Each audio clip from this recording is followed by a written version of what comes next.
नमस्कार दोस्तों। जब भी कोई इलेक्ट्रॉनिक डिवाइस हम मार्केट से खरीदते हैं तो उसके साथ हमें उस बॉक्स में एक मैनुअल भी मिलता है जिसे पढ़ के हम उस डिवाइस को यूज करना सीखते हैं। क्या हम उस मैनुअल को बिना पढ़े उस डिवाइस का इस्तेमाल कर सकते हैं?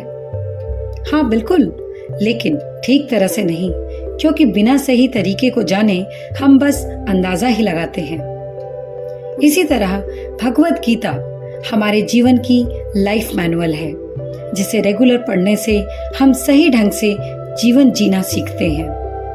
बर्थ डेट और डेथ डेट तो तय है दोस्तों, उसके बीच का ये जो जीवन है उसे हम कैसे जीते हैं ये सिर्फ और सिर्फ हम पर निर्भर करता है। किसी ने बड़ी अच्छी बात कही है, if you are beautiful it's God's gift to you, but if you live your life beautifully then it's a gift by you back to God। Spiritual chatter में आपका स्वागत है दोस्तों। हमारे चैनल के माध्यम से हम आपको जीवन की उन सच्चाइयों से मिलवाते हैं जो शायद हमें पता तो हैं, लेकिन इस भाग दौड़ भरे जीवन में भूल गए हैं।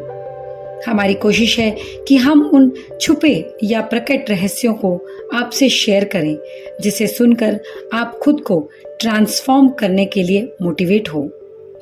इसी ऑब्जेक्टिव के साथ हम आज एक नई सीरीज की शुरुआत कर रहे हैं, जिसमें हम भगवत गीता में बताई गई उन बातों को शेयर करेंगे जो हमारे डेली लाइफ में हमें बहुत हेल्प करने वाली हैं। वीडियो शुरू करने से पहले मैं आपसे रिक्वेस्ट करूंगी कि आप हमारा चैनल सब्सक्राइब कर लें, ताकि इस सीरीज की आगे आने वाली कोई भी वीडियो आपसे मिस न हो। न जाने भगवान श्री कृष्ण की कौन सी गीता में कही हुई बात आपके जीवन में सटीक बैठ जाए और आपको एक नई राह मिले। सबसे पहले आप एक नोटपैड और पेन ले लीजिए, जिसमें आप आज की बताई हुई बातों को नोट कर सकें और दिन भर उसे प्रैक्टिस में लाएं। तभी हम अपने जीवन में पॉजिटिव चेंजेस ला सकते हैं। आज का टॉपिक है लीडरशिप एंड सक्सेस। हम में से ज्यादातर लोग वर्किंग होंगे, चाहे किसी ऑफिस में काम करते हों या खुद का कोई बिजनेस करते हों। हर सिचुएशन में हमें लोगों के साथ तो डील करना ही होता है। दोस्तों, सभी लोग अपनी फील्ड में सक्सेसफुल नहीं हो पाते, सभी लोग लीडर नहीं बन पाते। तो आखिर ऐसी क्या क्वालिटीज हैं जिनको डेवलप करने से हम भी एक सक्सेसफुल लीडर बन सकेंगे? आइए जानते हैं कि इस टॉपिक पे हमें भगवत गीता से क्या लर्निंग मिलती है। सबसे पहले शुरुआत करते हैं ऋग्वेद के एक छोटे से श्लोक के साथ। संगच्छध्वम संवदध्वम संवो मनांसी जानताम। इसका मतलब है एक साथ चलने और एक ही दिशा में सोचने से ही सभी लोग एक गोल की ओर आगे बढ़ सकते हैं। आज के इस मॉडर्न कॉर्पोरेट वर्ल्ड में एक सक्सेसफुल मैनेजर वो होता है जो अपनी टीम को एक ही डायरेक्शन में मोटिवेट करे और उनके कंट्रीब्यूशन को वैल्यू करे।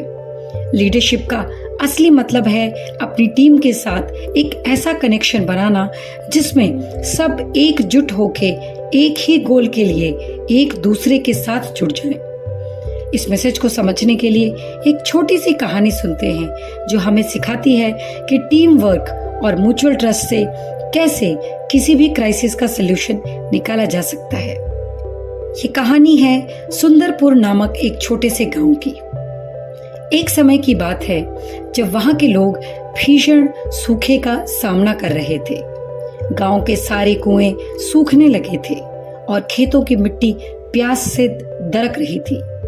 गांव वाले अपनी फसलों, जानवरों और अपने जीवन को लेकर चिंतित थे। सबको पता था कि कुछ न कुछ करना पड़ेगा, लेकिन कहां से शुरू करें यह समझ नहीं आ रहा था।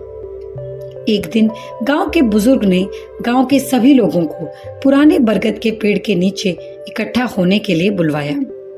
सभी गांव के लोग एकत्र हुए और सबको इस संकट का हल जानने की उत्सुकता भी थी।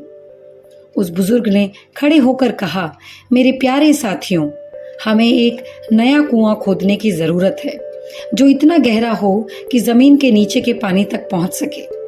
लेकिन यह काम किसी एक के बस का नहीं। इसके लिए हम सभी को मिलकर मेहनत करनी होगी। तभी गांव के एक नौजवान ने कहा, मैं मदद करने के लिए तैयार हूँ, लेकिन अगर बाकी लोग मेरी तरह मेहनत ना करें तो क्या फायदा? मैं क्यों इतनी मेहनत करूं जब बाकी लोग बिना कुछ किए उसका फायदा उठाएंगे? तभी उस बुजुर्ग ने भगवत गीता के एक श्लोक का उपदेश दिया। देवान भावयतानेन ते देवा भावयन्तु वः परस्परम भावयन्तः श्रेयः परमाप्स्यथ। इसका अर्थ है, एक दूसरे का भला सोचने से ही आपको परम कल्याण की प्राप्ति होगी। जब सभी सदस्य एक दूसरे का समर्थन और सहयोग करते हैं तो वे महानता की ओर अग्रसर होते हैं। इस वाक्य का मतलब है कि जब हम एक दूसरे के लिए अच्छा सोचते हैं और मदद करते हैं, तब हमें असली खुशी और कल्याण मिलता है।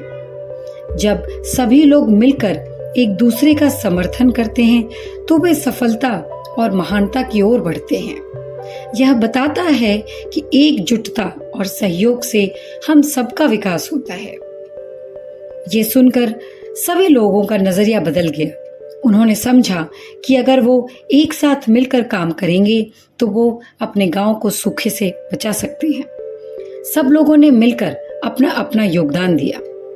अंत में उनकी मेहनत रंग लाई और एक नया कुआं बन गया, जिसमें ठंडा और मीठा पानी का बहाव हो गया। यह सिर्फ पानी नहीं था, ये उनके एकजुट प्रयासों की जीत थी। इस गांव की कहानी से एक सिंपल लेसन मिलता है कि कैसे कोऑपरेशन और ट्रस्ट से हम कोई भी मुश्किल आसानी से हल कर सकते हैं। मॉडर्न कॉर्पोरेट मैनेजर्स को इस कहानी से ये सीखना चाहिए कि टीम वर्क और कोलैबोरेशन ही किसी भी ऑर्गेनाइजेशन की सफलता की चाबी है। एक सक्सेसफुल लीडर वही होता है जो अपने एम्प्लॉइज को सिर्फ टास्क नहीं देता, बल्कि उनका गाइड और मोटिवेटर भी बनता है। भगवत गीता में एक और श्लोक है जो हमें सेल्फलेस कंट्रीब्यूशन और टीम वर्क के इम्पोर्टेंस को बताता है। यज्ञशिष्टाशिनः संतो मुच्यन्ते सर्वकिल्बिषैः भुञ्जते ते त्वघं पापा ये पंचात्म कारणात्। इस श्लोक का अर्थ है, जो लोग टीम वर्क के बाद जो कुछ बचा होता है उसका उपयोग करते हैं, उनका सभी पाप मिट जाता है, लेकिन जो लोग सिर्फ अपने लिए काम करते हैं वह पाप के भागी बन जाते हैं। यही एक ट्रू लीडर वही होता है जो अपनी टीम के हर मेंबर को अपना बेस्ट देने के लिए इंस्पायर करे, ना कि दूसरे टीम मेंबर से तुलना करके ये कहे कि तुमने उसके जितना काम नहीं किया। हर किसी की कैपेसिटी अलग होती है। एक अच्छे लीडर होने के नाते हर एम्प्लॉय को अपना बेस्ट करने के लिए मोटिवेट करना चाहिए। अपने गोल को इंडिविजुअल नहीं बल्कि टीम के गोल्स बनाकर देखें। जिस तरह महाभारत में भगवान कृष्ण ने अर्जुन का हर कदम पर साथ दिया, एक कॉर्पोरेट लीडर को भी अपनी टीम के साथ वही रिश्ता बनाना चाहिए। कृष्ण ने सिर्फ अर्जुन को गुरु के रूप में गाइड नहीं किया, बल्कि एक सच्चा दोस्त बनकर उसका हौसला भी बढ़ाया। ऐसा रिलेशनशिप एक कॉर्पोरेट लीडर को भी अपने एम्प्लॉयज के साथ रखना चाहिए, जहां वह अपनी टीम के साथ ट्रस्ट और फ्रेंडशिप का एनवायरनमेंट बना सके, ताकि हर मेंबर अपने बेस्ट परफॉर्म करने के लिए इंस्पायर हो। भगवान ने हमें 2 आंखें दी हैं जो हमारे चेहरे में हैं, पर क्या हम अपने चेहरे को इन आंखों से देख सकते हैं बिना किसी आईने के? नहीं, जबकि हम अपने पूरे शरीर को इन्हीं आंखों से देख सकते हैं, लेकिन हम अपना चेहरा नहीं देख सकते। इसका सिंपल मतलब यह है कि दुनिया में कोई भी इंसान अकेला सब कुछ नहीं कर सकता। हमें एक दूसरे की मदद और कॉपरेशन की जरूरत होती है। यही निर्भरता हमें दोस्ती और एक दूसरे के प्रति लाइकिंग को बढ़ावा देती है। दोस्ती क्या है? दोस्ती कुछ और नहीं बल्कि 2 या ज्यादा व्यक्तियों के बीच का एक्सटेंडेड कॉर्पोरेशन है। एक सक्सेसफुल लीडर वही होता है जो अपने टीम के मेंबर्स के साथ एक हेल्दी रिलेशनशिप डेवलप करता है, जिसमें हर कोई अपना बेस्ट करने के लिए मोटिवेटेड रहता है। अगर एक टीम मिलकर अपने गोल्स को अचीव करने के लिए काम करती है तो उन्हें अपने ऑब्जेक्टिव्स अचीव करना बहुत आसान हो जाता है। न्यू एज कॉर्पोरेट मैनेजर्स के लिए सबसे बड़ा संदेश ये है कि वो अपनी टीम में ट्रस्ट और कॉपरेशन का माहौल बनाएं। जब तक सभी मिलकर एक दिशा में नहीं चलेंगे, तब तक ऑर्गेनाइजेशन का विजन पूरा नहीं हो सकता। जब हम एक दूसरे का भला सोचकर अपना योगदान देकर आगे बढ़ते हैं, तो हमें सफलता और प्रॉस्पेरिटी जरूर मिलती है। एक सक्सेसफुल ऑर्गेनाइजेशन के लिए टीम का एकजुट होना जरूरी है, क्योंकि वही उसकी असली ताकत होती है। एक मॉडर्न लीडर के रूप में आपको अपनी टीम के साथ मिलकर उनका सपोर्ट लेना होगा, उनका विश्वास जीतना होगा और एक मिशन की तरफ उनको इंस्पायर करना होगा, क्योंकि जब तक एक टीम मिलकर काम नहीं करेगी, तब तक सफलता दूर ही रहेगी। दोस्तों, यह वीडियो भगवत गीता की टीचिंग्स को टीम वर्क की पावर के साथ बुनता है। 2 आइज के एग्जाम्पल का यूज करके इंटरडिपेंडेंस और म्यूचुअल ट्रस्ट की जरूरत को एम्फसाइज करता है। ये कॉर्पोरेट मैनेजर्स के लिए एक प्रैक्टिकल और मोटिवेशनल गाइड की तरह काम करता है, ताकि वो यूनिटी, ट्रस्ट और शेयर्ड गोल्स के साथ लीड कर सके। इस वीडियो में इतना ही दोस्तों। Thank you.